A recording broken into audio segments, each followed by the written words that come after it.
Wait. Oh, it's too hot in here.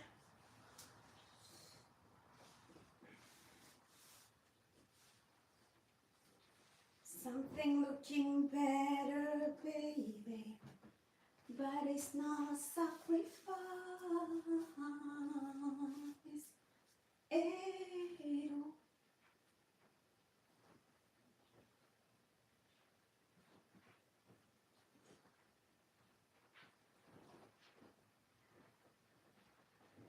It's not sacrifice.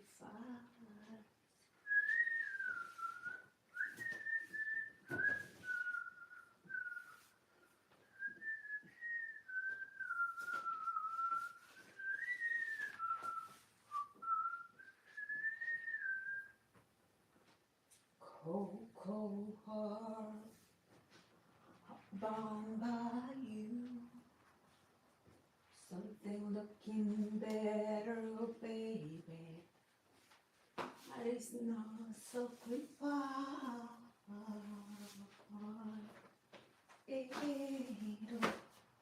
It's not sacrifice.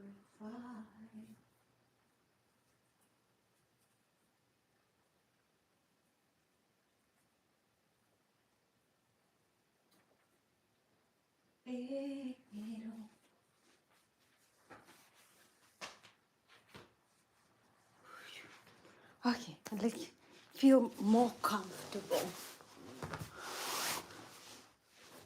Sacrifice.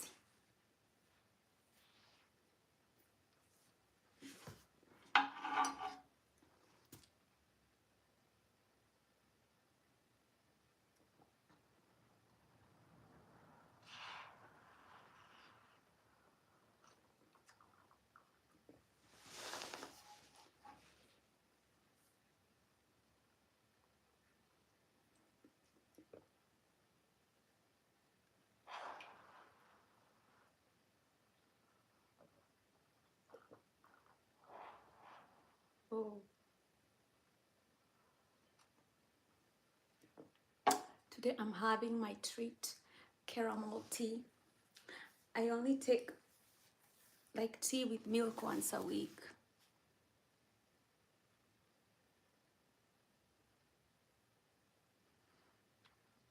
Morning, Danny, Francisco, Josiah.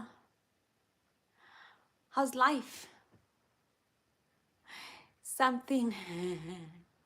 Can I get a hell yeah? Yukon beat Texas. Who? I don't know the games. I'm a girl. I don't even watch games. You're gonna cry because I don't know what you're talking about. Is that basketball? Okay, go Yukon. Yeah, hell yeah.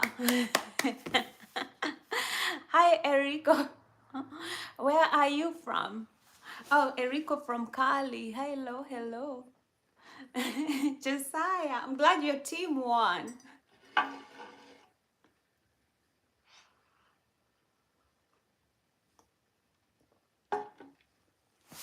Today we are talking about how it's important to be a good person. I'm not saying be a nice person. I'm saying be a good person. Some people are not nice, but they are good people.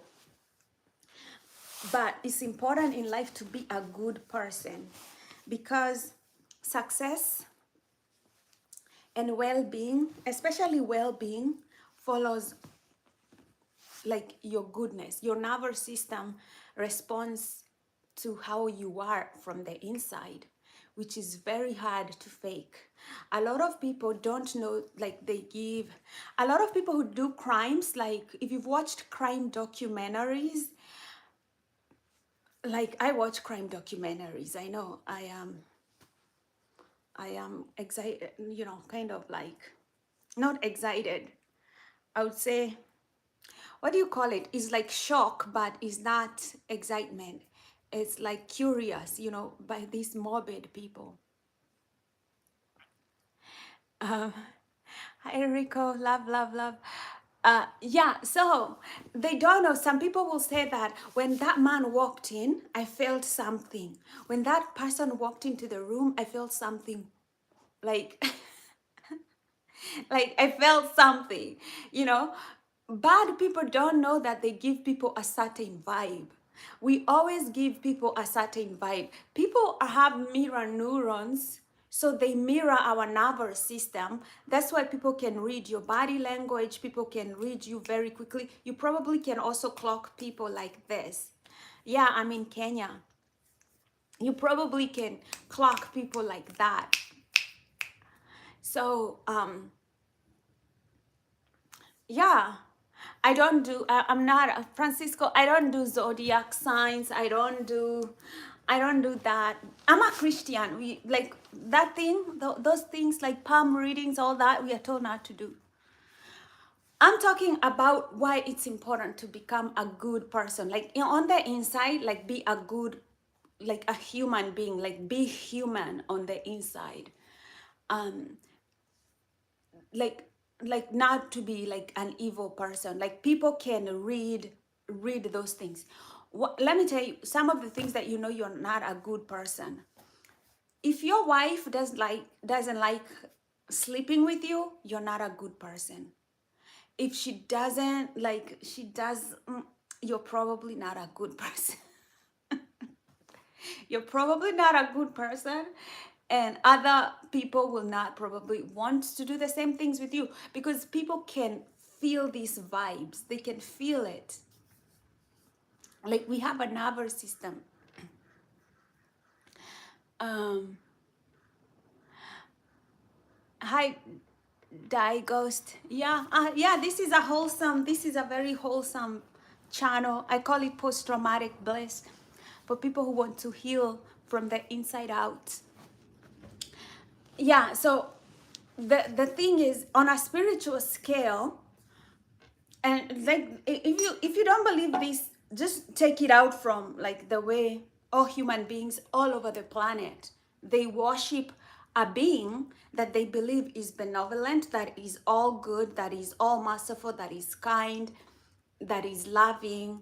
Like, they worship this good energy. Human beings all over the world worship energy like of goodness, kindness, uh, generosity, goodness. We worship that.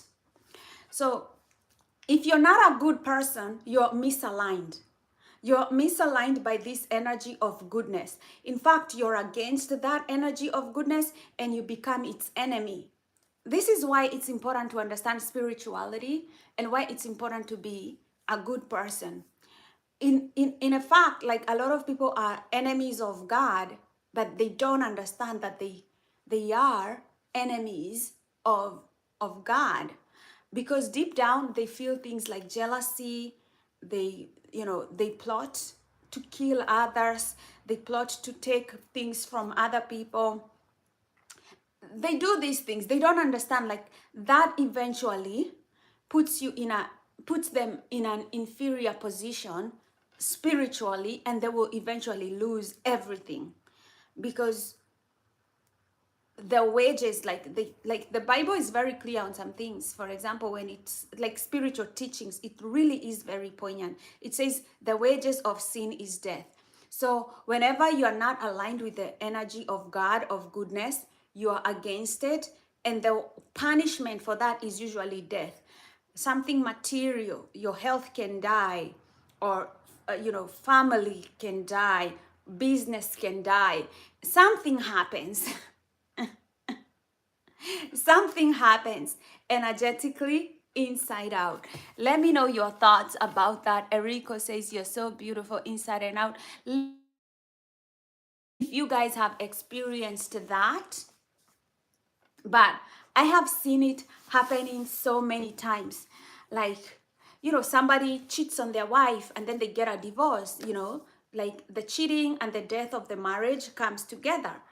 Like, when you're not a good person, you're going to lose something. You're going to lose something. Or you see, like, co-workers who kind of start gossiping around somebody, plotting about something, and then they end up losing their job. like that. It's like the universe colludes against them and their evil ways, and then they are taken out. Things happened. If you ever thought like bad things don't happen to bad people, you think that they always going to be winning. Bad people delude themselves. You know, look at what Hitler did. Hitler, thought he was being smart. He was going to take things from other people. He was going to plunder people, take lives from them, and he was going to put on this, racist system. He was delusional, you can say that, but he was just not a good person. He ended up killing himself because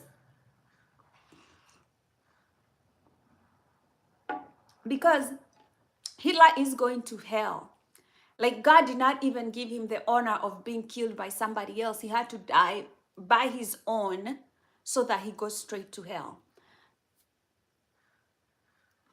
Yeah, exactly, Francisco. Exactly. This is what I mean. Like, bad people, they carry that bad vibe everywhere they go. Like, you can honestly feel the energy when an evil person walks in a room. Like, immediately, like, and this is why you should always listen to your conscience. You can walk into a place and immediately your heart kind of skips a beat and it tells you something is wrong about this place. It has picked up something, the vibe, you should, like, we should, I always say we should listen more to our energy, because energy does not lie.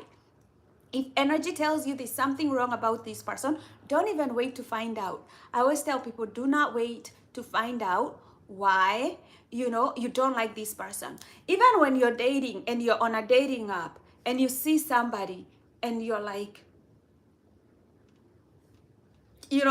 swipe left quickly, right? There is a reason why you go like, there's a reason you go like that.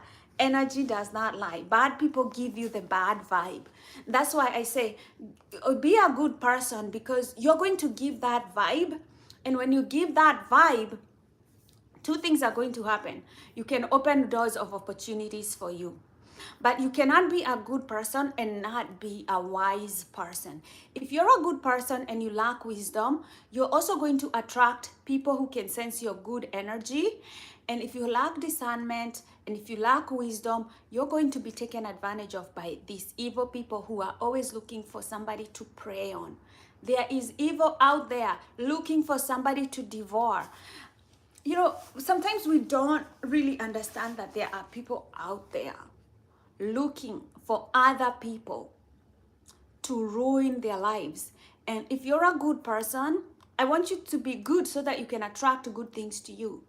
But you must be wise as a serpent. You must be wise. Wisdom is God.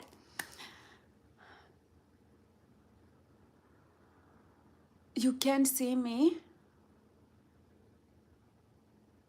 I don't know why you can't see me. Can anyone else not see me apart from Mina? Hello, Mina. Nice to see you. Easter Pink, nice to see you. I like your blue heart.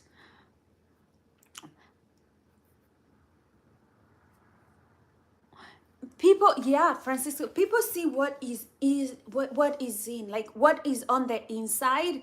That is what you see. Like, if I'm giving you a vibe, that vibe is real. Do not second guess your energy. Like, like any kind of that. The energy, the vibe you get, that's what it is. Energy does not lie to you. Energy aligns you with what's happening. And that's why a lot of people say silence is golden. Because when you walk into a room and you're quiet and you sit down and you give yourself time to read the energy in the room, the mood, the vibe, the things that people are telling you, the things that they are saying, it's gonna tell you everything. It's going to tell you everything. Some people have more scattered energy, and then some people are more, they're more calm, they're quiet. Some people are more confrontational. You're going to figure this all out because your energy is there. Now, let's talk about why some people are not good people. Why some people are not good people. For example, like I think a lot of times it's the, I always tell you, and these are the things that I put in my mental health class. It starts with the environment.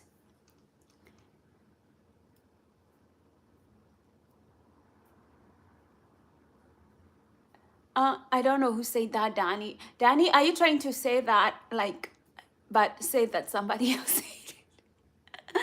Mina. Jeez, Danny, I sound like an all, I'm wise. I'm wise, you know.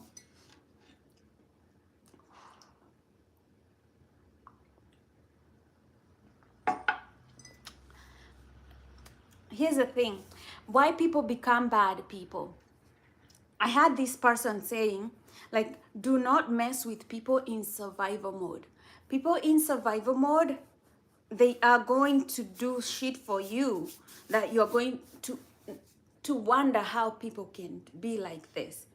Most people, when they are in survival mode, or they feel like they are, you know, they're in survival mode, they are very dangerous. And you, yeah, Dan Francisco says that's why I choose and pick who I socialize with, even though I am very social person. Yes. Yeah, exactly. Like I also like to be social like you, Francisco. But I have noticed like you have to pick, like your friends have to be a very small circle. Not everybody is your friend. There are people that I know from afar that I just say hello, hi, you know, like that. We see each other in passing. Then there are people that, you know, I can rarely I invite people to my house. Like rarely. If I invite you to my place, like that is, I've opened a door there. And so I never open that door a lot. Like you have to be very picky and choose, very picky, like a fine tooth comb when you're picking your friends. Always, always, always. Because we're going to discuss a lot of things. Okay, let me go back to my thoughts before I forget what I was saying. Actually, I just forgot. Okay, I was talking about people in survival mode. Those are kind of like the worst people to associate with. Remember, I always use two things: people who are living in abundance and people who are living in survival mode. Okay, and it's up to you to determine what situation translates to survival mode and what situation translates to abundance. For example, there are two people and you're giving them money. You employ somebody to be a security guard to help you secure your money. One person in survival mode is likely to steal from you, and one person living in abundance is not going to steal from you. Somebody who is going to steal from you, they may be living in a big house, having a car, you know, but in their mindset, they feel like it's not enough. In their mind, they feel like it's not enough, that they need more money, they need to buy more stuff. And somebody could be just modest means they're not living in a big house, they don't have a big car, you know, they don't have like fancy things, but in their mindset they are grateful for what they have. They understand like life is going to give them more. They are happy that you've given them a job. You know, is the mindset, you know, is the mindset, right? So don't feel like, oh, somebody is rich, they're not in survival mode, or somebody has less, they are in survival mode. It's not like that. It's a mindset because it's a spiritual thing. And this is what you kind of have to look at always. And it's not about even stealing. Somebody could be married, has a very beautiful family from the outside, but they're not grateful for what they have. So they don't think that they can lose that. So they're not grateful. So they're out there looking for other partners, you know? So it's not like that. It's not like somebody being in survival mode is about the money they have. Somebody could be, they have money, but they have not healed their inner childhood wounds. So they go out there, they look for drugs, they're drinking, they're sleeping with everybody, they're doing cocaine, they're doing meth, they're doing heroin. They can steal from you just to buy drugs. It's not about, survival mode is not about money. It's not about how much money you have. It's about the mindset. Um, Matthew Shaw says, it's a theory. Everything is theory until real life faces you, and then it moves from theory to reality. Everything is theory, Matthew.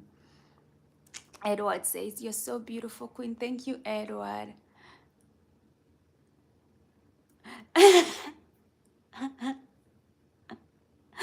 So I'm not saying rich people will steal from you and the poor people are incapable of stealing. I am saying survival mode is a mindset. It's a mindset. It's the way your nervous system is set.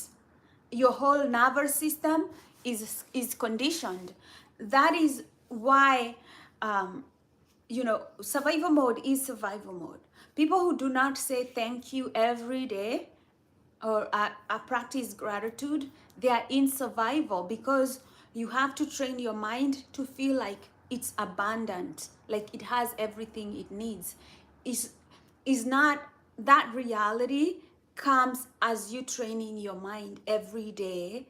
Like your mind cannot learn something without you repeating it, because if you've taken my class, I say we learn through repetition. Sorry, let me see who else comments.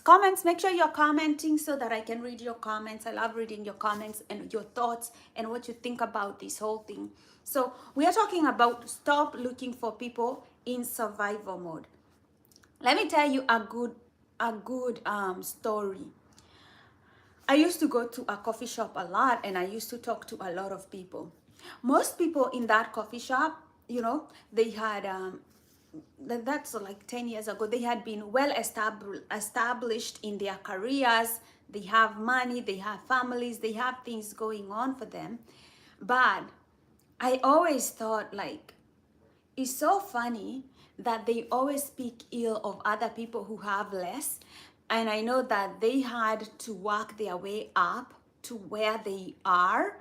So I didn't understand, like, how can you have so much money, so much well-being, and still talk ill of people who don't have more than you? You were once poor. You didn't get all these things. You had to work to get all these things. You know the humility it takes to get from one place to another. Now that you're suddenly there, you talk all these things. And I saw them kind of like trying to put their insecurities on me because I didn't have like that much money. But I was in college. I was having part-time jobs. I was doing whatever I needed to do. So in my books, I was like hitting all the things that I have. Like, these are people who have been there before me. They have had their families, they have started businesses. I was like, why are they feeling insecure about me just doing the things that I'm supposed to do? And I realized that it's a mindset. People can have a lot of things and still feel jealous when you have something small, because it's a mindset thing. So don't assume that just because somebody has more than you, that they will not be jealous of the little that you have, because this is a nervous system, the way they've conditioned. Some people have conditioned themselves to be jealous of other people regardless of whatever.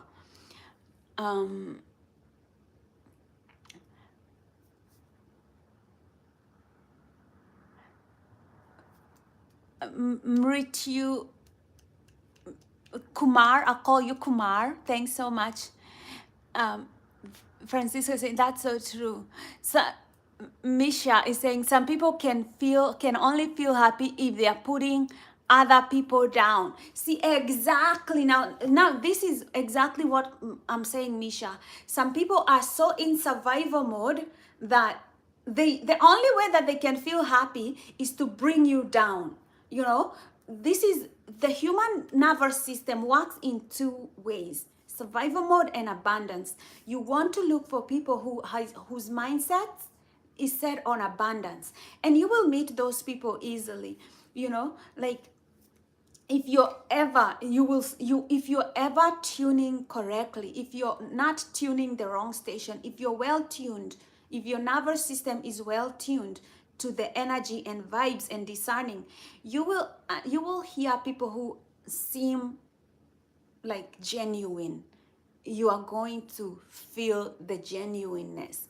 You will feel people who are giving you a backhanded comment, like people who are trying to bring you down, people who are trying. There are people like that. I don't know, you guys, you need to hear what Misha says. Some people can only feel happy if they're putting other people down. Like there are people who just want to come into your day and put you down so that they can go on feeling good about their day. There are people like that. you don't know how evil is. It's spiritual wickedness in very high places. Read Bhagavad Gita and find your answers about everything. You know, I believe like spiritual books like the Bhagavad Gita, the Bible, they can give you a direction. They can give you a direction, but I also believe that you can get lost in that direction. Like think about Christianity, very good Bible. Very good Bible, because I was raised a Christian. But I mean, when you're in the US, you think about how many Christians are also very racist.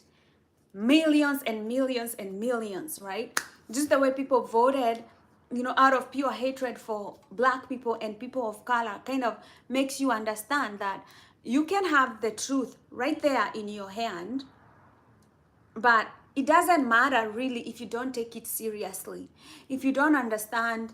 Like it doesn't matter if we do not let the truth come into our hearts and change the way we are.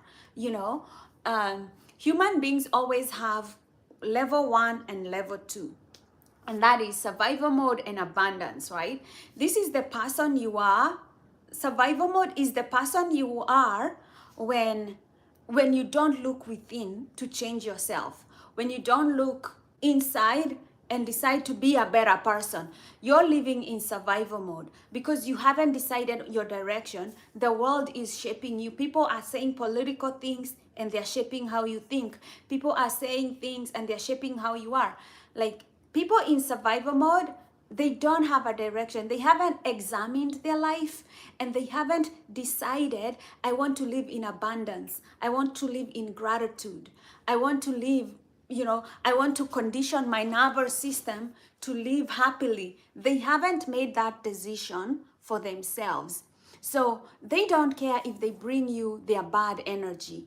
They don't care if they put you down. They haven't decided, you know, the kind of energy that they want to bring into the world. So whatever they've been conditioned in their negative environment, that's what they're regurgitating every day. They are they're not mindful people. So these are people in survival mode. And that is how I want you to realize it's not a material thing. Living in survival mode is not a material thing. Living in survival mode is a decision, an intention, somebody makes without thinking. And then there are people who are more intentional, who examine their life, who decide, oh, I have a nervous system. I can create diseases in my body by being a bad person. So I choose to be a good person, to bring health into my life, to bring abundance into my life. You know, these are people who are not desperate. They don't believe in being a desperado. They, you know, they don't act out of desperation. They come from a place of wholeness where they've decided who they are already. You want to make friends with people who have already made a choice, a deliberate choice to be good people. A lot of people, like 98% of the people, have not made that decision. So it means your circle of friends should be this small. The people knocking at your door should be very, very small. There's a spider in my shelf. you know, it could be true, but I doubt it. I doubt it. Uh, um,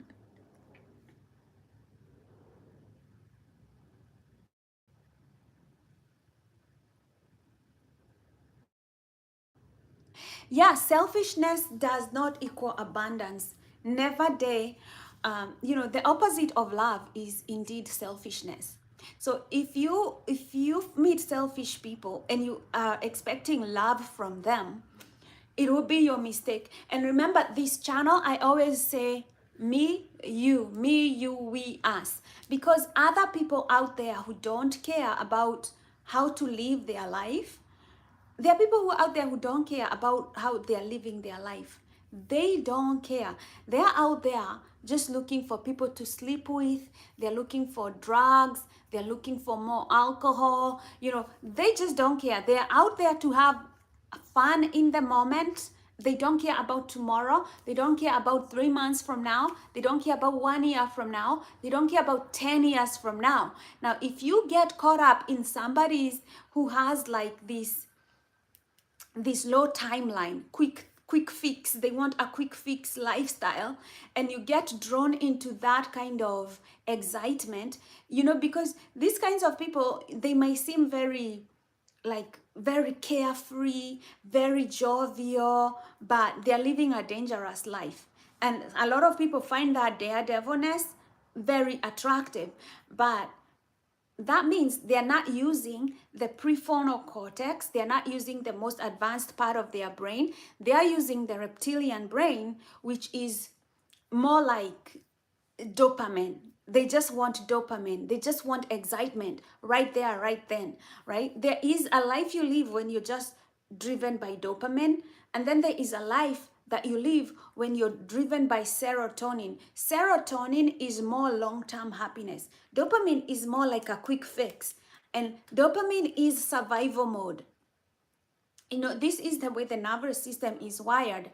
Dopamine is survival mode. So you don't want somebody who is always looking for a quick fix, somebody who's looking for quick excitement, somebody who's looking, you know, kind of like what drugs do to your brain. Drugs, they turn you into like a rat, something that's just looking for, you know, jumping, you know, into a treadmill, looking for excitement right here, right now, you know, whether I'll go out, drink, have sex with somebody random, come home, not, and then start worrying maybe I caught something like HIV or, you know, some whatever disease out there, you know. That's how people in survival mode think. There's not tomorrow, there's not tomorrow, is right now, right here, excitement. Yeah, if you're giving anything in life, don't expect anything return. 98% of people are not grateful. So if you're expecting to give somebody and have something in return, just know like 98% of the people are not grateful. So give whatever that you can give that you won't feel bad about losing. Um, Misha says, some of the kindest people I ever met were also some of the poorest. People who were thankful to eat daily meal, to have clean water. The more wealth people get, the more they want and desire, and the more arrogant they get. I have seen, just like if you're in the US, you can easily see that every day, you know. But I think surely, because like I think most of the people are going to be humbled by this economy, this US economy. I think Americans have had a good life for a long time, that, you know, they've made fun of Africans, the poverty in Africa. They've made fun of poverty in places like India. They've just made fun of it, right? Just because US is not being displayed glaringly. Now I have traveled parts of America, and I have seen very, very poor Americans. Yeah, I have seen people, you know, relieving themselves on the road there, and I'm like, oh my God, right? And those were not even black people. So I'm telling you, but the rich here, the rich where I live, the rich where I live, they behave as if everybody in America is rich. Like they don't understand how like how you're not like how do you like, you know, how do you not have a shower, how do you not have water? Like they behave as if these things are guaranteed. And I can tell you, some of the people who are behaving like that, they're not even rich. If they lost their job, they would be worried how they're going to survive. The arrogance that people get because of money, they forget that they are human. They forget, first of all, that they are human, and that you could get, even if you're rich, you can get something serious like cancer, and then you end up in hospital where you can't even get out to even go get some sun. You can't even get out to go say hi to your friend. And you realize small things like that, you have to be grateful when they last, because you never know how your health is going to turn. You never know. So every day you wake up and you can move your legs, you can move your hands, you ought to be grateful. 100%, Misha. 100%. God will always reward you for everything you give from your heart. You know, if you're giving from your heart, you're the one who is creating abundance in yourself. The only beneficiary of you giving through your heart is you, because this is your energy, this is your vibe, this is your legacy on this planet. You know, God understands energy. The only way God understands things is through energy. Most of us, and I used to be like this. I used to be a very doubting Thomas when it came to God. Like I used to doubt there was God, because I had had so many things happen in my life that I was like, how can God allow this? If he exists, if he loves me, blah blah blah. Like I didn't understand, right? Until the moment, the moment I had this kind of like out of body experience, and I understood, like, oh, I'm not even like the way we see the world, the 3D, this is just nothing. If another part of your brain was to open up, you would see the vastness of God, the vastness of the universe, how we are all one, how everything is energy, how even your most secret thoughts are not secret. They are known in the universe. Like you think that you're having a secret in your mind, and I can tell you, there are no secrets in the universe. Everything is known. Everything is energy and everything is accounted for. When the Bible says God knows the exact number of hairs in your head, you might think it's a joke, but everything vibrates, everything is energy, and he knows everything that's vibrating, because we are all one consciousness. The only reason that we for some reason, when you're in the body, your consciousness is confined to there being blood in your system, there being all these juices flowing to keep you alive, the health of your cells, and you might think that that's the limitation of your consciousness. But that's not the limitation of your consciousness. Your consciousness expands. That's why you have energy. That's why you have thoughts. That's why you can pray and impact somebody else's life across the universe. Your prayer can prevent an accident from happening. It's energy. We are all energy, but you have to be sensitive. You have to be very good person, because your energy needs to be pure. God's energy is pure. We are not pure. Like I think thoughts that are crazy every day. I know that compared to God's energy, I don't even measure up. Let me stop there first. If the universe can read your mind, it must be blushing. I know. So when I had this outer body experience, and I understood, like, oh, in this realm, your thoughts are read. And you may not believe me, but you go on YouTube and you hear people who have had an outer body experience. They are going to tell you this. They are going to tell you that they were communicating, but they were not using their mouth. It's like they were communicating and their thoughts were being interpreted, and somebody was understanding them and responding to them, and they were kind of just understanding it, like using that sixth sense. It was just automatic. It was kind of like they're communicating in real time, information is being passed so fast that you didn't even need to talk about it. So it's kind of like if you have a close person in your life, maybe a child, a family member, it's kind of like you can communicate them sometimes when they're in the other room. Like you can feel like, oh, they're hungry. Like you go give them food and they're like, how did you know I was hungry? How did you know? So in this other realm, there are no secrets. Let me tell you, if you kill somebody, if you're jealous of somebody, if you intend to harm somebody, all these things are known in the universe. You might think it's a secret, you're having an affair, you're sleeping around, you're doing all these other things, and you think it's your big, big secret. There is no secret in the universe. There is no secret. Imagine it's kind of like when you're plotting to kill somebody, like let's say you're plotting to kill somebody and you're putting everything on the internet, you're there using your computer, you're researching everything on the internet. I mean, you're at home, nobody is looking at you. You don't think anybody can find out because you didn't tell anybody. You just put it on your computer, you Googled places to bury a dead body, and you're thinking like, nobody would ever find out, right? Come to find out, they look at your history, they look at your everything, where you moved, where you've been, and they can really tell another story, a trail, what you are thinking, what you are doing. I mean, they are the police. They cannot know every thought you think, but God knows every thought you think in every moment, your intentions, those things that you're afraid to talk about. The universe knows. We are all one consciousness. And let me tell you, when we die, and the Bible says you're going to meet the Creator and you're going to see your life passing through you, everything you have done, you're going to see that, right? You're going to see how you made other people feel. You're going to see your thoughts, and how you impacted other people. You had better be a good person for yourself.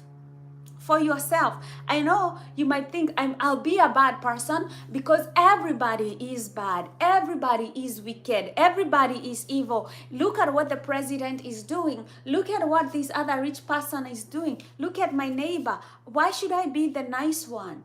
You be the nice one. Energy does not lie. They will face their judgment and you will face your own judgment.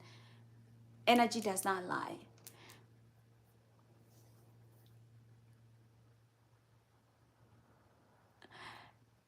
Like it is on top, it's on bottom, it's inside, it's outside, everything.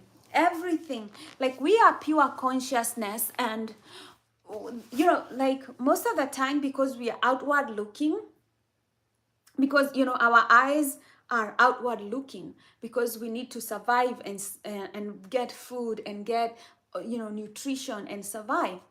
But if you are meditating and you are sending your focus and attention to the inside of your body, do you know that you would map your whole body? You could, your brain would be able, if you are doing that, you would consciously be able to feel your heart, your lungs, your stomach. You can be able to feel yourself on the inside. Another whole experience that most human beings do not experience until they start meditating. And then they're like, oh my God, I can feel my heart beating. Oh my goodness, I can feel my lungs expanding. Like a lot of people, they don't even know when their body is getting sick because they don't listen to their body at all. They don't listen to their body. They will go to the doctor and the doctor will be like, you have stage 4 cancer. You have weeks to live. And they're like, me, I have weeks to live? Like, how did all this happen? We don't listen to the body. We are not listening.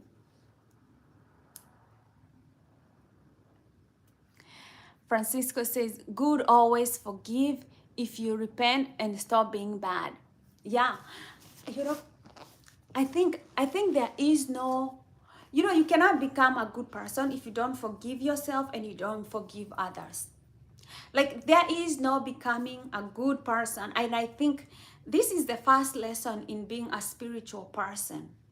Like, you forgive others because, first of all, you see yourself and you see how you are in need of forgiveness.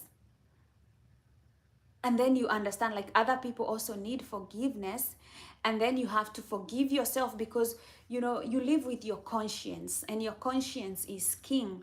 And that is probably the biggest argument I can have for somebody when I tell them to be good, is because you have your own conscience and you live with your own conscience. And if your conscience is disturbed, your mental health is disturbed completely. A lot of people, you know, they go into drugs because they cannot live with their own conscience. They cannot live with the guilt, the shame, the fear, the anxiety. It's because there is something in their conscience. You want to have a clear conscience. And if you've done so many things that have thrown you out of, you know, having a clear conscience, this is when you understand the word forgiveness, the forgiveness that comes from God, the forgiveness you give yourself, and the forgiveness you extend to others. There is no spiritual awakening. There is no ascending at any level of spirituality if you do not forgive. Forgive yourself, ask forgiveness from God, and accept that He has forgiven you, and then forgiving others. I'm not saying you forgive others and you make the people who've hurt you your best friends. Is Forgiving is understanding. They come from a state of fallen conscience, and maybe they will heal themselves, or God will heal them someday, or they will see their actions and they will be able to change their ways. But you are not going to carry that negativity inside of you, because that negativity causes cancer. I'm just going to say it the way it is. Negativity can cause a lot of illnesses, including cancer in your body. I'm not saying that everybody who has cancer is because they did not forgive somebody. Cancer can be caused with a lot of things going wrong in your system, whether you can be exposed to toxins, you can be exposed to unhealthy water, unhealthy relationships. Anything that is unhealthy can cause cancer in your body. So I'm not saying go out there and start blaming people who are sick and thinking that this is because they caused it on themselves, because I know a lot of people can hear that message. I'm saying do not let yourself get sick, because negativity causes stress hormones in your body, and the stress hormones, they can disrupt the way your cells function at a cellular level, and this could cause cancer. So don't go out there blaming people for things that you you don't know. Then say, she told me so.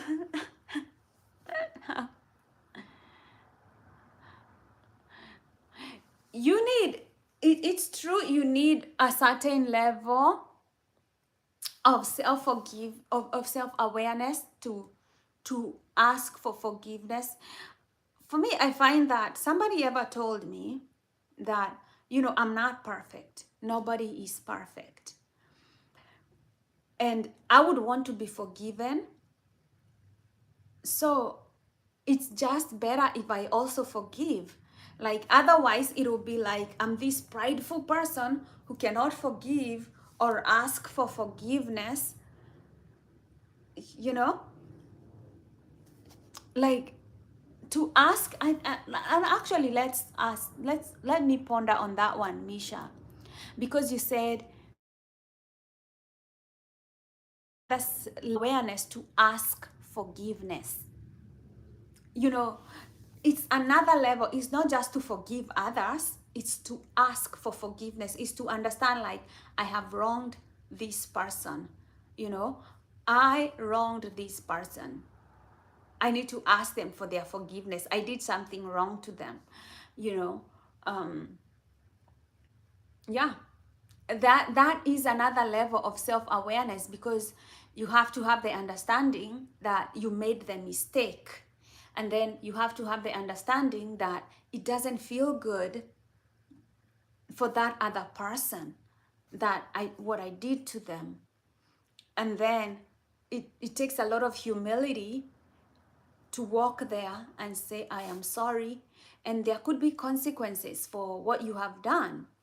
You could end up in jail if you killed somebody, or you could You could have probably ruined a marriage. You could have ruined a job for somebody. You could have done so many things. To ask for forgiveness takes a lot of self-awareness. But I think you had better do it. You had better ask for forgiveness right now while you still can, while you still have a mouth to ask for forgiveness. Do it when you still can, because you know, when your conscience knows that you have wronged somebody and you're not asking for forgiveness, you're not righting the wrong, your energy will be off. That will be the thing that poisons your vibe. You might be out there trying to live your best life, but you will have like this energy pulling you. But you did this, but you did this, but you did this, but you did this. It's kind of reminding you, you have not corrected this. You're pretending to be a good person, but you have not written this wrong. You know, you're pretending to be a good person, you know, but you're ruining somebody's marriage, or you're trying to get somebody's job.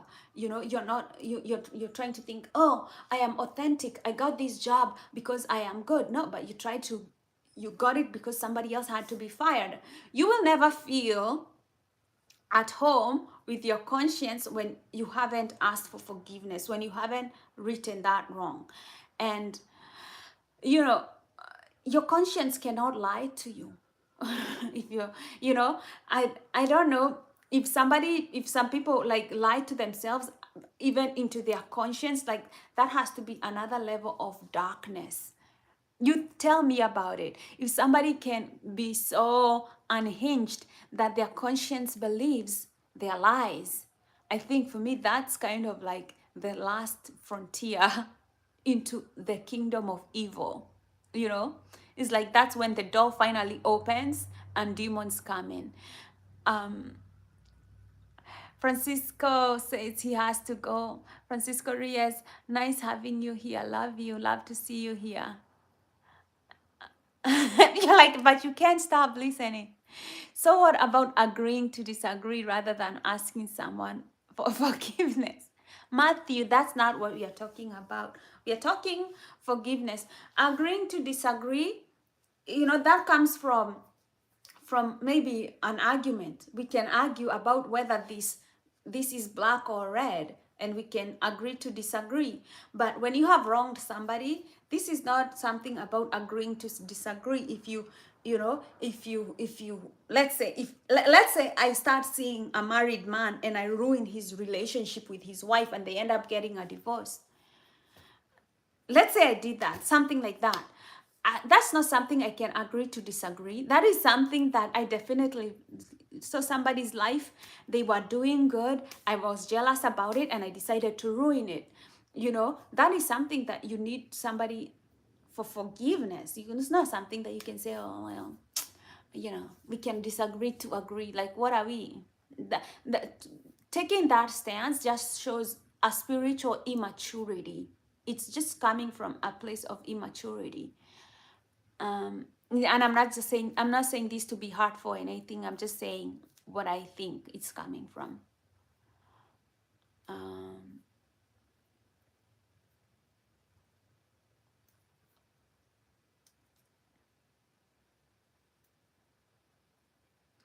and exactly, now I'm getting into malignant narcissist and sociopathy. Um, you know, but I think that's where it's really dangerous, though, when when when something is so broken inside of us that we don't know that like what is wrong and right anymore. You know, like when you don't know, like let's say you're just somebody who doesn't respect any like, and you don't respect society and the rules that society has. You know, people will be shocked, you know, if you know you knocked into anybody's houses, you broke in, you took things from them, and you didn't think there was anything wrong with it. Like nothing in your mind was even telling you that there is anything wrong with it. um you know, um yeah, like there is a reason why we throw people like rapists in jail. Like in our society, we have boundaries. Like we have like this level, go to jail, get away from us, you are an outcast. We literally do that to people who do things that we don't like, we cannot comprehend. Imagine if we are an all permissive society and we did not have any of those boundaries. Somebody can walk in, rape your children, rape your wife, shoot your husband. Nobody's gonna do anything about it. We are unhinged. We don't care. You know? Imagine we were that kind of a society. I think that is what it means when somebody does not have a conscience. Like there is nothing stopping them from anything. It's just all rotten, all broken. Like for them, they don't have anything. I mean, and you have seen like criminals and their stories, and you're like, oh my goodness, how did they do all these things and nobody had to stop them? It's like their conscience is not stopping them. Unless society stops them, they would not stop themselves.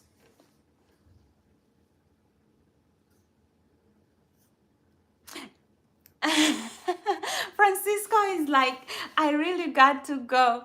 Bye, love. Have a good day. May you be happy and live in a healthy body. May you be happy and live with a joyful heart. And may you be healthy and live with a body that gives you energy. And may you be safe from all sorts of inner and outer harm. So have a good day. If you gotta go. Yamisha says, people who can never accept they did something wrong, or who begin to believe their own lies. Yeah, I think that is where, like, that is where I feel like that person ceases to exist as a human being anymore. Like that is gone. For me, I believe that is kind of like the demonic, the demonic entity has taken over, because there is no light shining into that soul. The word of God is light, and I think that's why it's good whether you're reading the Bhagavad Gita or the Bible, or or even the Quran. At least you're hearing some voice of God, the conscience of God telling you, do not do this, don't do this, this is wrong, this is bad, kind of giving you direction. At least when you condition your mind in that way, there will always be that voice telling you, ding, ding, ding, keeping you in check. But I think those people, they don't have any spiritual practice. There is nothing telling them their conscience. And I think it's a good thing to see how far the human brain can become rotten. And I think the fact that these things are somewhat an anomaly, like narcissists, I don't think they're an anomaly, but we are kind of morbidly fascinated by them. Like they're still a fascination. It just shows like human beings have tried over years and generations to raise good humans for a long time, that we have even come up with spirituality as a guideway, as a guiding tool for people to have a conscience. Because let me tell you, there are people without a conscience. For example, I remember somebody was telling me about we have in Kenya, we have the Maasai people, and I'm not saying anything wrong about the Maasai people. I'm just saying the things that they do sometimes to their women. It's horrendous. Like it's, oh my God, right? So a man, for them, beating their women is not anything. A man will come, like you're cooking for your kids, and he'll take the food and eat him by himself. Like they do these things to their women, or they will just beat them up and take their property and go, stuff like that. And this is permissive in their society. And so it's just this abusive pattern that takes on and on and on and on. And so this society, they are like that. there is nothing you can do. Like, they are like that. They don't have the Bible telling them that that is wrong, to treat women with kindness, to love their wives. They don't have none of that. They don't have none of that.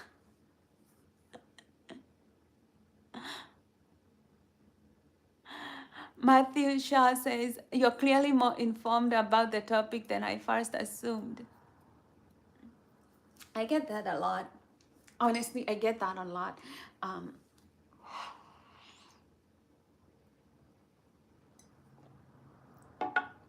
every time I tell somebody like, oh, I have a master's in business, they're like, what? You? Are you sure? And I have educated myself very, very well in mental health.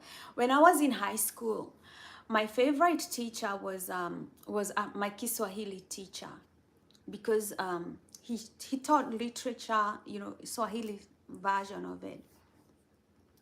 And I remember one time he was telling us about never stop learning, because he was translating about this book that we were reading. You know how in literature you have a book that you're reading and you're getting lessons from it. And there was this couple in that book. One lady, her name was Mona, and she was married to this man who did not continuously, after he graduated, he thought education had ended, and he would not even read the newspaper. He would not continue reading, like just become an avid person who reads books and educates himself. And the marriage was becoming more strained and more strained in this book, because Mona, she graduated, she was always reading newspapers, she was always writing, she was always reading a book, her mind was always moving, growing. And her husband had decided after graduation, he had finished learning, it was over, he was never ever going to touch a book anymore. And for me, I learned a lesson. Like, by the time I was in high school, even before I graduated, I knew there was no point of ever me that I'll stop reading books or getting informed. And so I've read about mental health for the last 10 years continuously, always having a book to read, always something that I'm doing, And over time, I have become so well versed with mental health. I wrote a class out of it. A lot of people, when they do their PhD, they write a book, they do something. I wrote a whole class on mental health to educate other people. Now, I didn't go to school for that, but I educated myself, self-taught, self-education. That is how I, and when you're not going through a school program, and when you're driven by your curiosity, I think you examine everything. You examine spiritual practices and how they affect mental health. You examine politics, how it can affect people's mental health. You examine the nervous system, the body, our hormonal systems. You kind of like study everything. But when you go to school, they have a program that school allows, so that it can stay politically correct, so that it doesn't deviate from the politics and everything. Schools have to be, their curriculums, they have to be vetted, and if you're educating people from a vetted curriculum, you're teaching them what they are supposed to be taught, not necessarily what needs to be taught. And that is why when it came to me studying mental health, I went the route of self-education, because I know, just from reading other books of mental health, I know that it was limited to the they call them the five diagnoses that they have. In mental health, they have like only 5 diagnoses that they have all agreed that this is what we need to study when it comes to mental health. A kind of stupid way, but they also, they study things like, schizophrenia, autism, stuff like that. But do they really study how spirituality can affect your mental health? How like even spirituality can be used against you. Religion can be used against your mental health. You gotta be careful when it comes to your mental health. This is not something that you outsource to other people.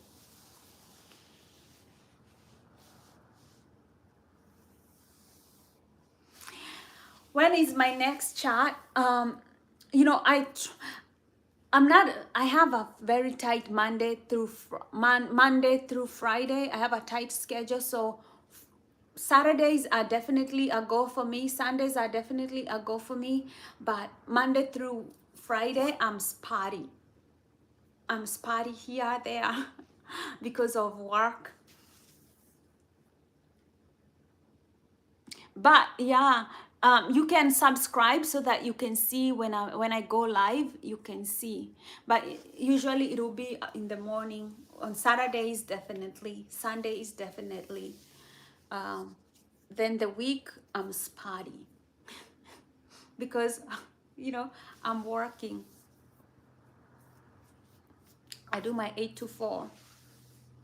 If I am I do my 8 to 4. So if I'm live, it's usually briefly around 6:30 in the morning. If I wake up over early, like go live. Your mental health, do not outsource your mental health to your doctor. Do not outsource your mental health to anybody. Your mental health is your number one business. Your conscience when it comes to your mental health is king. Don't ever let anybody lie to you. Your conscience is king. When it comes to your mental health, always think, can I live with this? If I make this decision, can I live with this decision? You know, a lot of people, you know, they don't think that their mental health is their responsibilities. Like, let's say all the guys who go when they are 18 and 19 and they join the army. Now when you join the army, you are going to you're saying, whether you know it or not, you're saying, if this person gives me a command to kill innocent children, kill a pregnant women, I am going to kill them, because this is my job and I've been given this command and I'll do those jobs. Then you wonder why veterans come from such a situation and they are all fucked up in the head. Your conscience is king. You may be fighting for the US Army. You may be fighting for whatever country that you're in. But when you kill a human being, that is going to stay with you in your conscience, in your mind. And that is not something that you can say, I can live with. Because human beings, we are not meant to live like that. We are meant to live in love, in joy, in peace, in harmony. This is where riches and good mental health lives, when you live in love. So it will be very, very conflicting for even your soul to give you love when you know you have killed another human being, to give you peaceful life when you have taken somebody else's life. That's why I say your mental health is your number one priority. You are the one who is going to protect your own life by your own choices. You are the one who is creating a bed.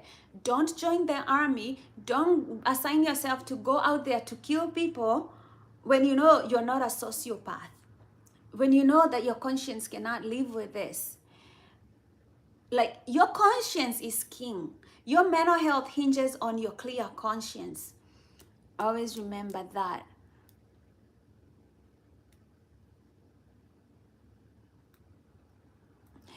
There are studies that show positivity, mental health and physical healing, and that can come from spirituality.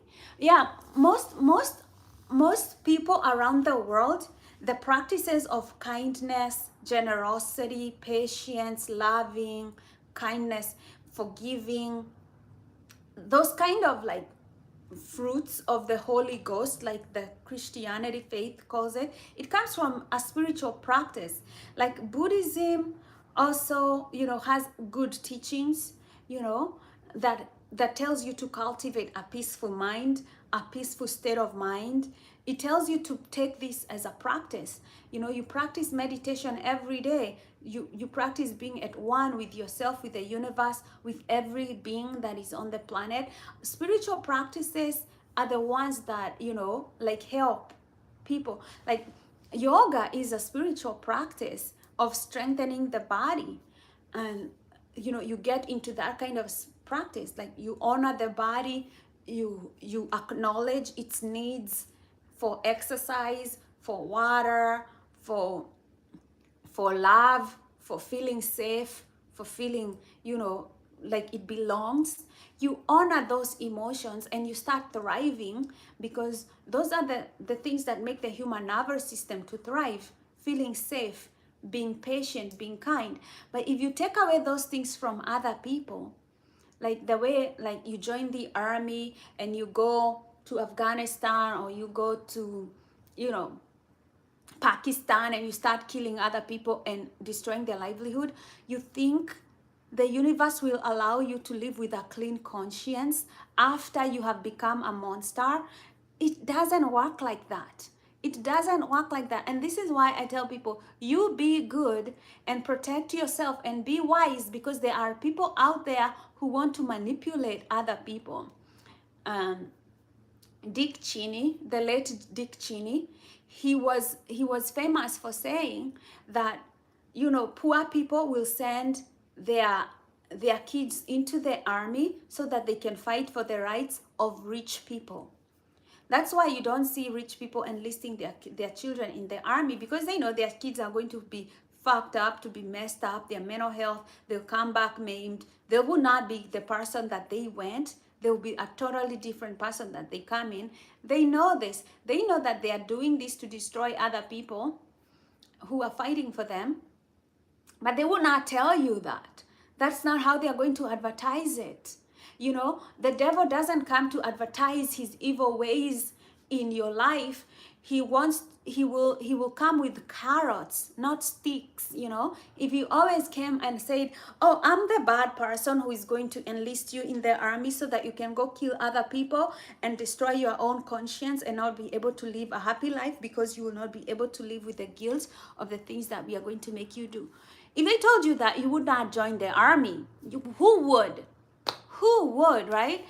But no, they come with a, oh, if you join the army, we are going to educate you. We are going to give you free stuff, free money, free food, because you're in survival mode. Come here. Come here. You're in survival mode. You don't mind killing a bunch of people, and then you will get free stuff. It's a good exchange. And you're like, let me think about it. Oh, okay, fine. And then you're thinking that you get all those free stuff. By the time you're done killing people, you're like, it wasn't worth it. I don't even want that education. I don't even have the mental state to enlist myself into a school. Why are you paying for my education? I can't concentrate. I already killed a bunch of people. My mental health is fucked up. I just want drugs at this point. That's the story they don't tell you.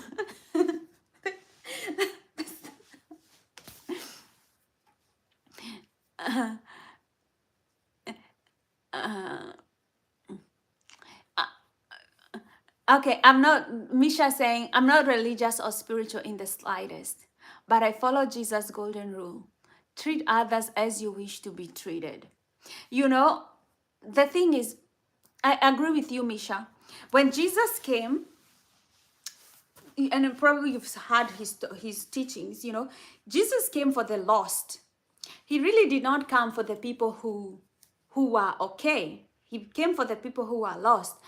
There are people who are so lost that they don't understand the story of the Good Samaritan, the parable of the Good Samaritan, where he says the Samaritan will go to heaven, but the rabbi who saw this man who was beaten on the road and did not help will not go to heaven, because the Samaritan is already spiritually rich. You know, the Samaritan really did not need Jesus, because the Samaritan had that humanity in him. He had that kindness. He had that willingness to help somebody who was, you know, who was a Jew, and he was a Samaritan, somebody who probably despised him, right? he was already able to help them because he had that understanding, that spiritual awakening, that the rabbi who thought he had all these things, right? The rabbi could not. Um, and that is what we mean by spiritual awakening. Like you could be a pastor, but you don't have that spiritual awakening. For God's sake, I saw this pastor who killed 3 people. 3 people. He went into the shop and shot 3 people, and then he was in the pulpit on Sunday preaching. And I'm like, now you've already like committed murder, which is like a no-go zone for spirituality. How do you say you're godly? Let's see. Orange Sunrise says the word of God is love. No words can describe it for the pride or mind, but the heart knows without hearing it. Pride deceives the heart, its own worth. A hardened heart protects fool's pride. Wow. Wow. Orange Sunrise. Let me tell you. I tell you. You see this person at Orange Sunrise, that is somebody who understands spirituality. There. You know, one of the, like, the Bible says the greatest downfall for even Satan was pride.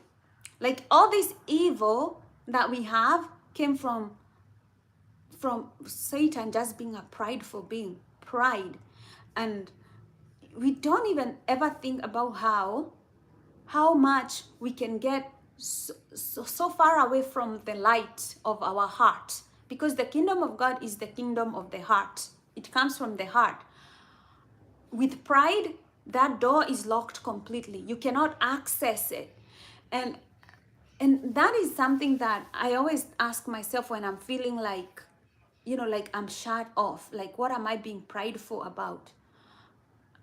Because when you can actually look at your pride, and even me, I tell this, when I can actually look at my pride and I put some room for humility, I breathe even better.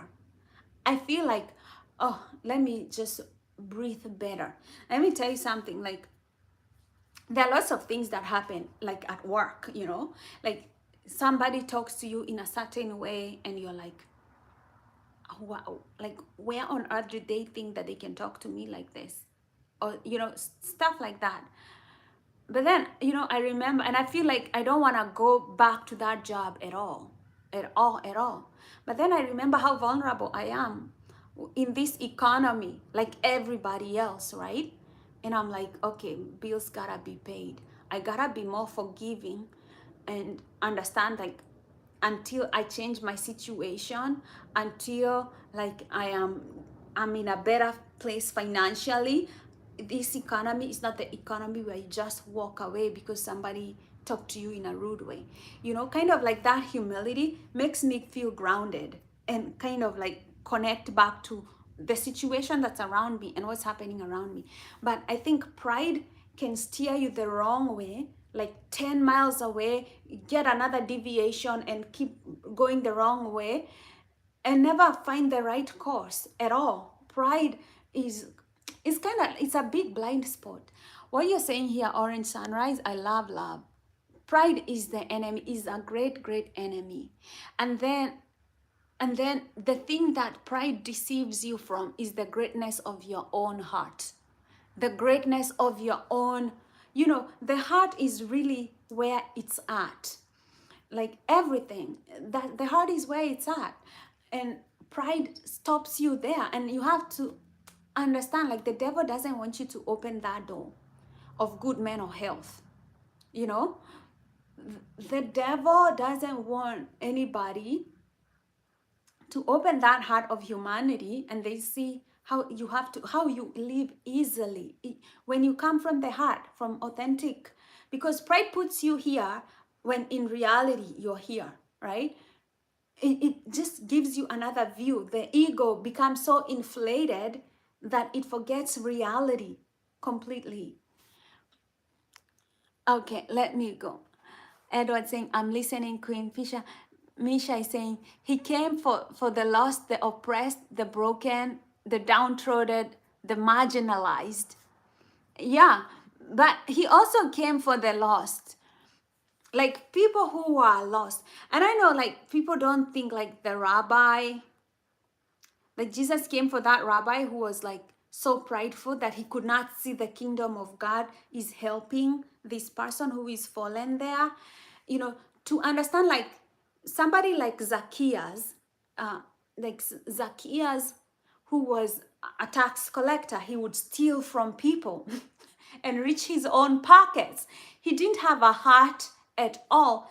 Zacchaeus was wealthy, rich by all the means, right? But Jesus came for the people who are lost like Zacchaeus, people who were thought like, oh, um, like I have money, I can steal from people, I have power, and I'm taking advantage of this whole situation because I'm so smart. Look at all these people I'm taking money from. I'm so smart, right? But why did he need to be saved? If he was so rich and so good, you know, why did he need to be saved? You know, why did he need to come back to his senses? Or somebody like David, when he kills Uriah and takes his wife, why does God punish him? You know, because David had money at this point, he had wealth. He didn't need God's, protection like he did when he was fighting Goliath. He was the one now in a position of power, right? But he got drunk by the power. And then he ruined his whole family. You know, not only did his son die, right? His son tried to kill him, and then his son got killed. His other son raped his daughter, and ruined his whole family. And like some of the things that we do, we don't foresee the consequences that will go down the line. Like you do this one mistake, right? Like David, takes somebody's wife and he doesn't think that this will come back to bite him. His son dies, and then his other son, rapes his one of his daughters, right? His other son tries to kill him. Now David does not see that his evil deeds are also bearing fruits. He doesn't see that those evil things that he's doing, they also open door to more evil. He doesn't see it. He just thinks like he can get away with things. But that's how the devil deceives us. That's why I believe evil is a real entity and goodness is a real entity. If goodness comes from God and goodness is real, then evil is real. And it depends on what kind of light you want to, do you want to live in the darkness or do you want to live in the light? That's why in these channels, like, choose to be good, choose the light.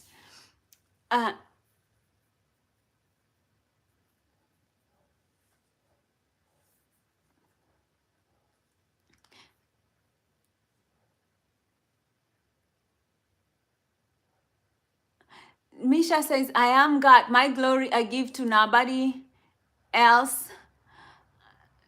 Downs the entire planet in a fit of rage, only sparing Noah and his family. Well, if you understand like God is a benevolent being, right? If you understand like God is, like the way you can't talk back to the police, or the way you cannot go out talking back to the president because the president is going to throw you in jail, right? He has the power to do so. There's nothing you can do about it, right?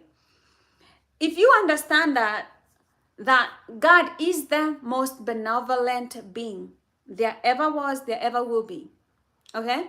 That if he didn't want you to write and type whatever you're typing now, you wouldn't. So, and if you understand, like every breath you take is grace. Like we are existing at his grace. Your entire life, your existence is his grace. It's because of his grace, like that you're breathing. that you can walk out the door, that you can call somebody's phone, like you can, like if you understand that it's his benevolence and his grace, and that if there are people he doesn't deem worthy of living in his planet, he can take them out because he can. And he doesn't ask for your permission. He doesn't ask for whether you agree with him or not. He doesn't ask you whether it's right or wrong, because he is the right and he decides what is wrong. He is the final call. He is the final authority. He decides Misha is going to be here right now. That's why you're here, right? He is the final call, and he tells everybody, all of us, our days are numbered. All of you, your days, you're here by my grace, and your days are numbered. He says a man's days is 120. God has already decided how much we live, right? So if you understand, like, oh, this is not the track where I sit. You know, you can question him all you want, right? You can question God all he wants, but he built the planet. The way it is the way it is. I guess, like, for me, that's how I understand it. The way it is the way it is. Akash says lots of love and respect from India. Stay happy. Misha says,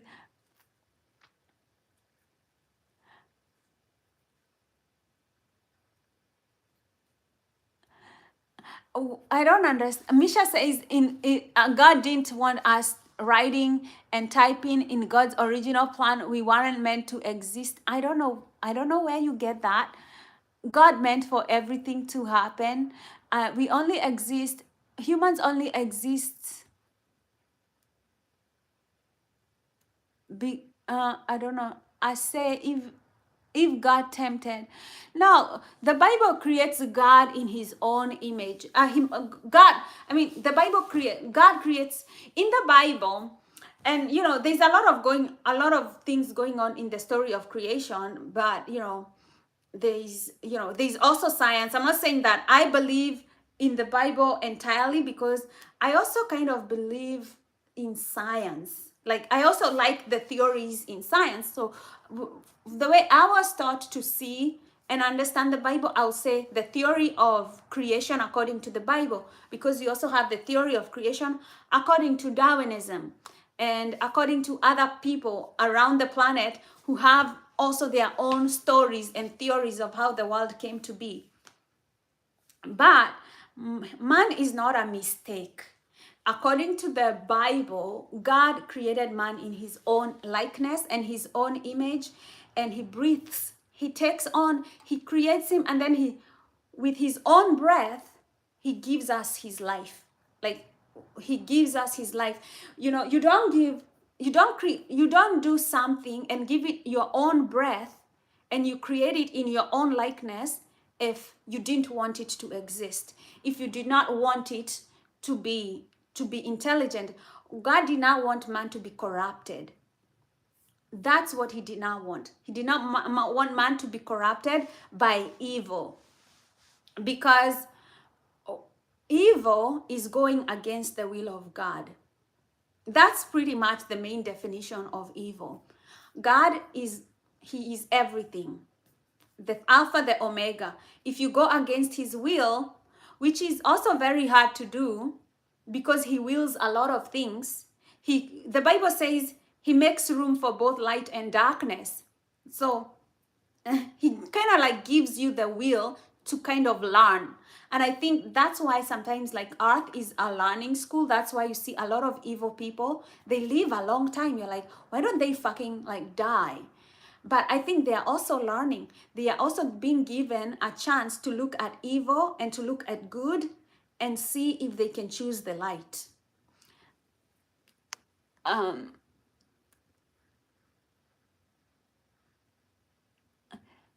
No, I don't know where you get that, Misha.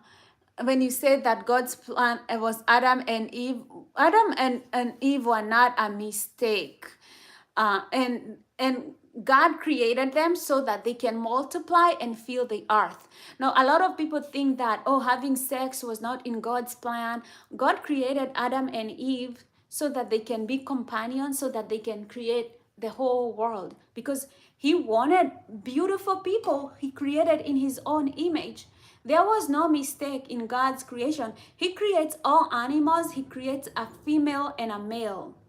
He creates two pairs of every animal because in the Bible, he likes that. He wants there to be life on the planet.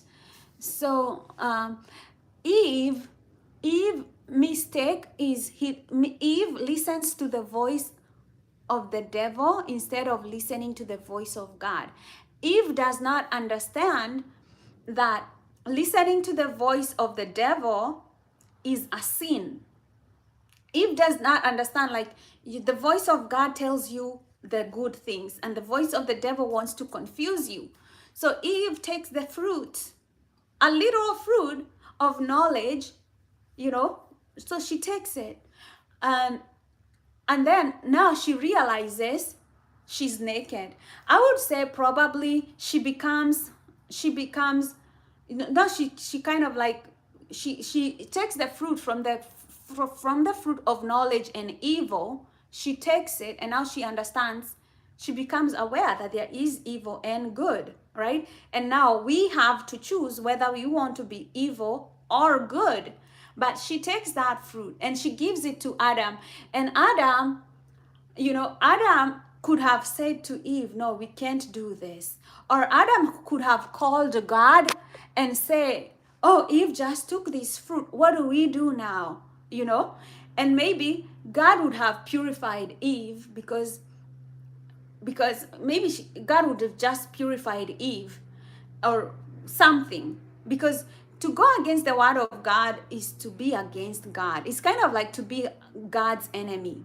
It's pretty much that cut and dry, because he is the Alpha and Omega.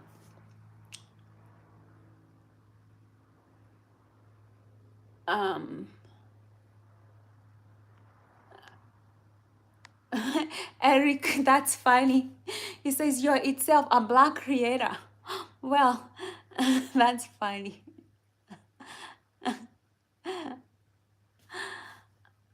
And then no, well, it becomes interesting though. Like, anybody can go on a tangent. For example, when science says, like, when science says black people were the original people of the planet according to DNA and stuff like that, that makes Adam to be black. If he is the original, which science also says something else. Science says the first creature to be created, according to medical science, like according to science, says it was a female. So this is why I say the Bible could, I don't know, we need more information, because the Bible says man Adam is created first, but according to science, the first female had both male and female parts. So the first female had, I think, both parts, male and female, but then it separated itself so that there is male and female. That's why the human child needs both male and female. So everybody on the planet has in their mitochondria DNA the DNA of the first female, because the mitochondrial DNA moves from the mother to the offspring. It always moves from the mother to the offspring. Mitochondrial DNA does not change. So the original mother, everybody has the DNA of the original mother, because it moves from the mother to the child, from the mother to the child, it never breaks. It never ever breaks. So we all have that blueprint. When the universe tells you we are one, is because of such things like that exist in nature that you can't even break away from. You cannot break from your original ancestry in Africa, from that original black woman that gave birth to all the humans on the planet, because everybody carries her mitochondrial DNA in their own DNA, and the mothers will pass it on to all of their offsprings. So those are kind of the things that I say you always have to keep reading in life, kind of understand things. um you know, oh, I have one person or two people listening at a time. These are the people that I create the channel from.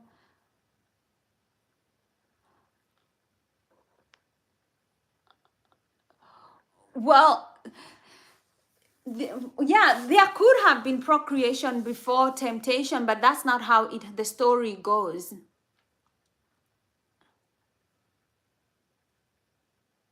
uh, uh Abel does not have children in the Bible. Cain has children, but Abel does not have children.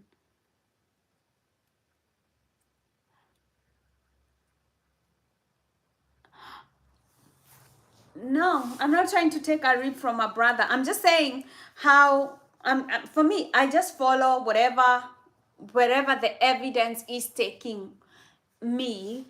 I don't have, I don't have a preference, I thought, before, when I read the Bible, I thought Adam was white until scientific evidence says otherwise.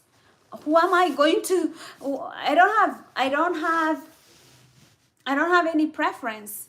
I have the right to change my mind. If I thought something was this way and then evidence shows me the other way, then I change my mind. I don't stick to things just for the sake of sticking to them. You know, um,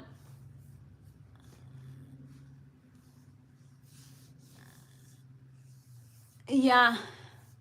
So the Bible is clear, though, that human conscience is fallen.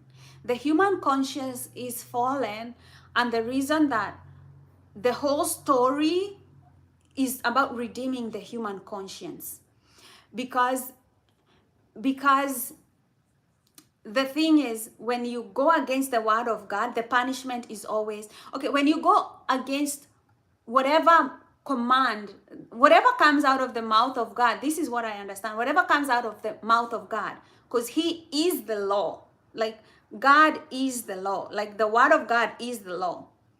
Whatever comes out of His mouth is law. If you go against it, you have sinned, and the wages of that sin is death.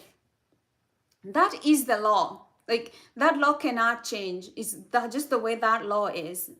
Whoever came with it was God, then He did. And that's the law, because He is the law. Like, there is no like two ways about it. He is benevolent. If His words are the law, then they are the law. Like, you can argue with God. So Adam and Eve, they go against the law. They go against the law, whether they are not sure. They see, for me, I think that they are not very aware of the consequences. Like, I don't think Adam and Eve entirely know the consequences. For me, I think they are like little children who are kind of like trying out everything in the garden, and they've tried everything, and then they are like wondering, what about this one? Because it doesn't seem like the snake really takes a long time to make Eve curious. She's just curious. And I don't fault Eve for being curious. I would probably have taken that fruit as well and condemned the whole human race, just the way I am. I'd have taken that fruit for sure, 100%. I'll be like, yeah, what about this tree? Why? I want to find out for myself, you know? I don't think she was 100% aware that it's going to be a fruit of good and evil, and that she was going to welcome evil by accepting the fruit, by going against, it's kind of like when you tell a child, don't touch fire. Fire, it will burn you. But they end up touching fire, and then when they get burned is when it really hits them, like, oh shit, that was hard. I just think Eve kind of did that. And now she has eaten the fruit of good and evil. Now it's part of our DNA. It's part of how our nervous system is wired. Then we are like that. I think before Eve becomes fully aware and Adam becomes fully aware, they were probably like other animals on the planet. other animals on the planet, they're out there, they don't know they are naked. They don't know they are not wearing clothes. They can go, have sex, they can eat, they can poop, they can go drink water from the river. Other animals, they don't think that they're doing anything wrong because their nervous system is not as intelligent as our nervous system. So I think something awakened in Eve and Adam, and so they start realizing, oh, we are not just like other animals. Like, oh, I'm naked. What do you mean? I think they became smarter, but they also became aware of good and evil. Like, oh, I can kill that person. Oh, I can become jealous of that person. I can steal from that person. I think they became that kind of, it became the way I think. Uh, like,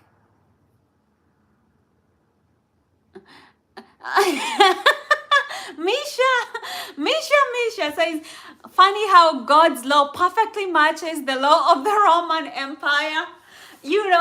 I've always thought about that. I've always thought about, did humans create the law and then create the idea of God?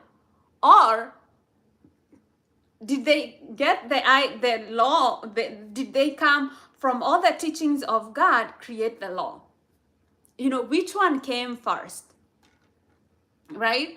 Because they must have, like, a lot of things that we do, even in warfare, like the Roman Empire, even in warfare, they have war techniques from the Bible that they use. Like, the idea of using spies is coming from the Bible. Like the way Joshua uses a prostitute to go into the new land that they are about to conquer, and she gets all the secrets and everything inside there.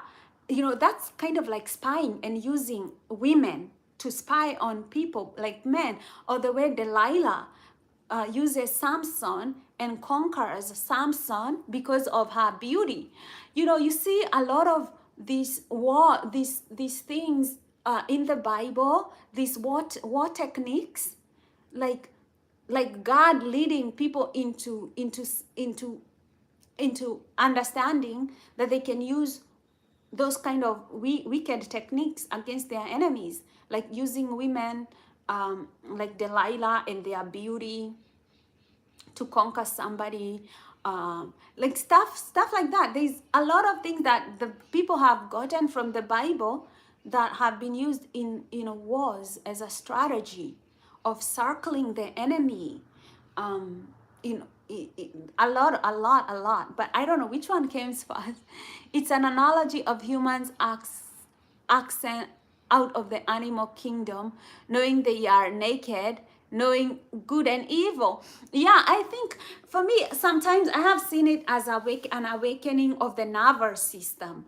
Like, our nervous system was bound, whether you call it through evolution, because, like, we are now Homo sapiens, we are erect, but there is evidence in science that we did grow up like the humans used to live in trees, and we used to kind of like do all these things in the trees. But there's also evidence that shows that we lived in the sea. Like, before we evolved into land creatures, we lived like the seals in the sea. There are parts of our brains that have gills. Like, we have like some parts of our body that look like gill structures that they have evolved into other structures of the brain. So we could have lived in the ocean, then we've transformed our nervous system and picked on the land. Maybe one time we will grow wings. I don't know. I don't know, but our nervous system has seemed to be like a tree, like a tree. And if you liken like our nervous system is like an upside down tree. Like, a normal tree is like a normal tree, but ours is like the brain, and then it goes like an upside down tree. Like, the then the spine and the peripheral nervous system, they are like an upside down tree, right? So if you think about the Bible using the analogy of the tree of knowledge and evil, why would it use the analogy of the tree when our nervous system looks like an upside down tree? It looks like a tree. Like when you think about the brain being the CEO, and then we have the neck, the spinal cord, the peripheral nervous system, the way we train our brain, like we can train our brain to be evil or good. We have all that power, you know. But the thing that we are benefited from is we come from a good God. We come from a God that is not evil. You know, a God who will not have patience. When it comes to evil, he can annihilate people. You know, he can easily destroy things. And when you realize that God is holy, his light is supposed to, when you're in the presence of God and you're not holy, you will die from the light. It will kill you. His light, the reason we don't see all the things that we are supposed to do is because we are fallen. Our conscious system, when Eve actually ate the fruit, is we fall from, we were pure light. We were pure light. Before the sin, before Adam and Eve go against the law, God, they were pure light. They were light beings. They could have a companionship with God because they are pure and he is pure. They could have come, you know, God used to visit them in their garden, and then he would go about his godly business. You know, because they had not sinned. But when they sin, it means that they fall into another line. They fall into the curse. The curse automatically comes. It's the law. So whenever you sin, you know, there's an automatic curse that comes from being an evil person. It just kind of like is the law. It's a spiritual law. You don't argue with spiritual laws. They're just what they are, you know. So if God was to come here, the light would kill us. It would kill you. Like it would kill me, because we think evil thoughts, we say words that are not good, you know, like we're just not light. Okay, anyway, that's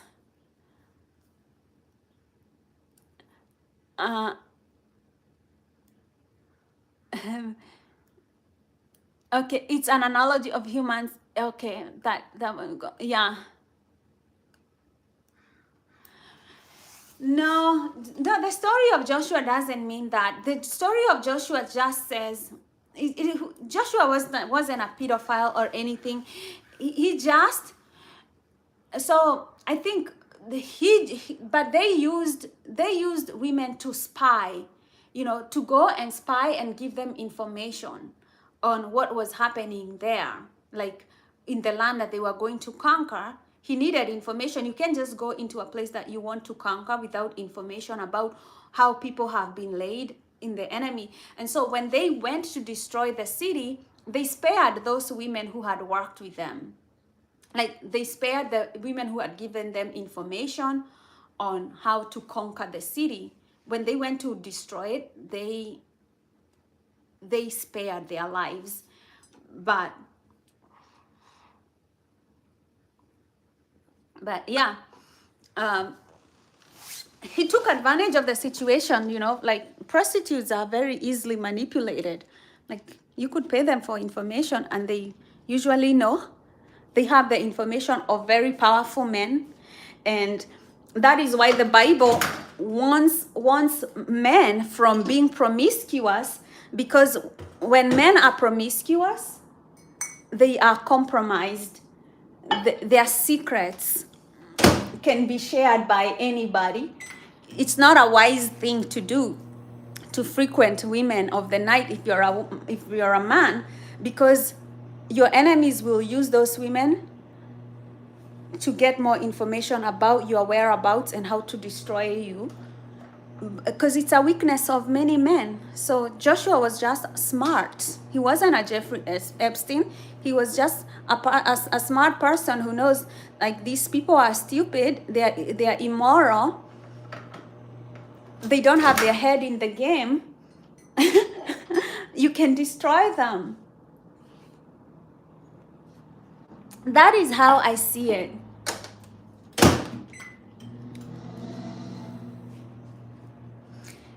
Let me get my tea.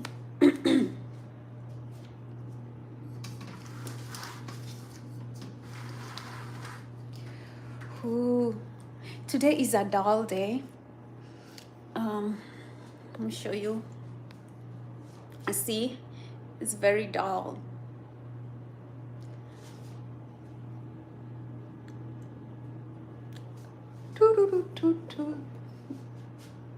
Okay, I'm kind of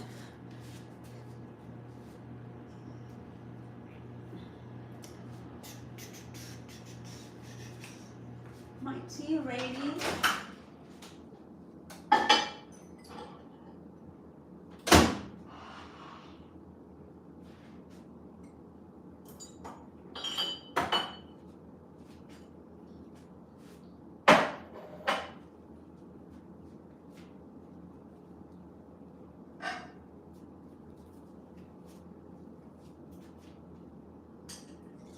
Ooh.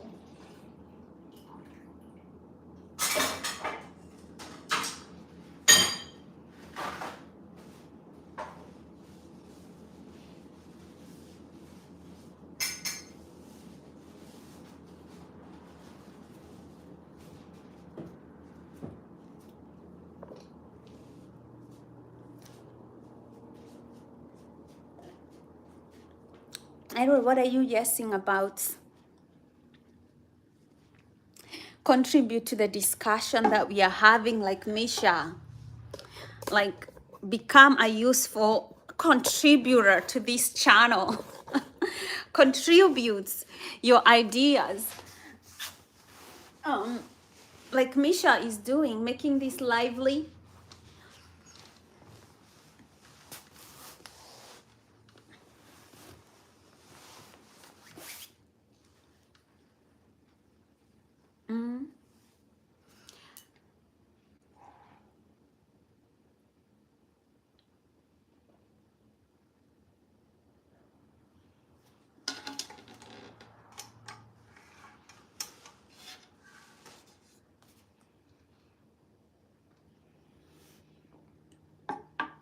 Yeah, I do like I like the way Misha you think. I do like the way like Misha thinks. Some of the things that I like the way you kind of understand, it's an analogy of humans accent out of animal kingdom, knowing they are naked, knowing good and evil. I also kind of like think that there are things that I see that we kind of think alike, like the way Misha says, funny how God's law perfectly matches the law of the Roman Empire. Yeah, such things, you know. I don't discount that the Bible is used for controlling other human beings. I do not discount that, like 100%.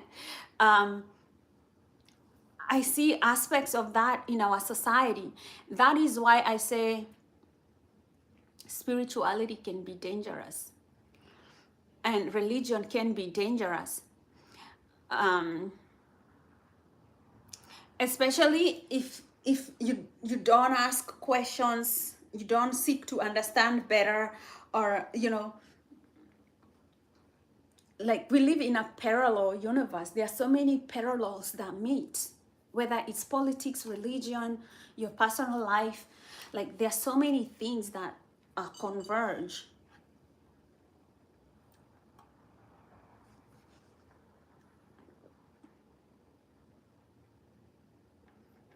Edwards, your idea is wrong.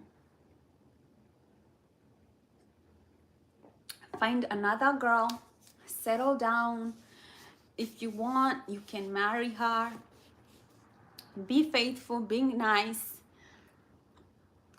it will not be me.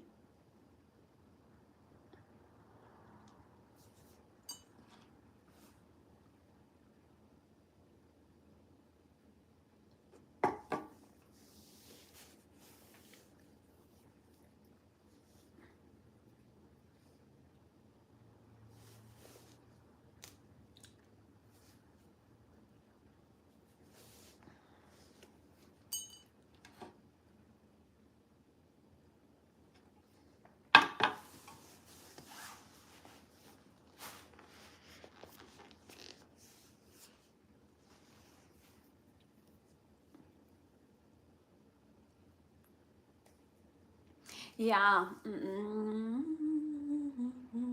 Yeah, so there's so many parallels. Like the Tower of Babel is when the humans, they try to get to be like a god, right? And they build this tower and tower, and it reaches the clouds, and they want to build it, and then it God makes them speak different languages, so they're incoherent and they cannot build it up again. So that kind of makes me wonder, like, will this be the same thing like we do with AI? Because the Bible is prophecy. And what it means about prophecy is that it unfolds, that it has to unfold. Um, I don't know.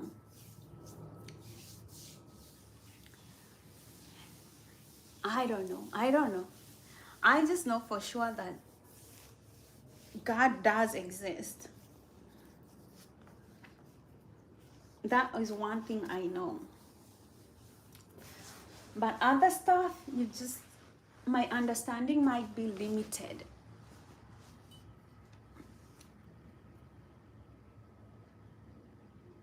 Oh gosh, it's been like more than 1 hour.